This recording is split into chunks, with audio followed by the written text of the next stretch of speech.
Ողջույն բարեկամներ, այսօրը պատմական է քաղաքացիական պայմանագիր կուսակցության եւ վստահ եմ նաեւ Հայաստանի Հանրապետության համար շուտով սկսվելու է քաղաքացիական պայմանագիր կուսակցության 8-րդ արտահերթ համաժողովը, որտեղ հաստատվելու է մեր նախընտրական ցուցակը, որը ձևավորվել է ռեյտինգային քվեարկությամբ մեր կուսակցության պատվիրակների կողմից, մեր վարչապետի թեկնածուն է հաստատվելու, ինչպես նաեւ մեր նախընտրական ծրագիրը, որը արդեն հրապարակվել է 3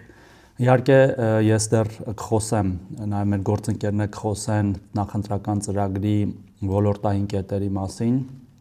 բայց պետք է եւս մեկ անգամ արձանագրել, որ սա թեև ես բառը չեմ սիրում, աննախադեպ նշաձող է հայկական քաղաքական կյանքում, Հայաստանի Հանրապետության քաղաքական կյանքում, որը դեռ ոչ ոք չի էլ փորձում հասնել, ելուր մնաց անցնել ժողովրդավարական ընտրություններով ձևավորված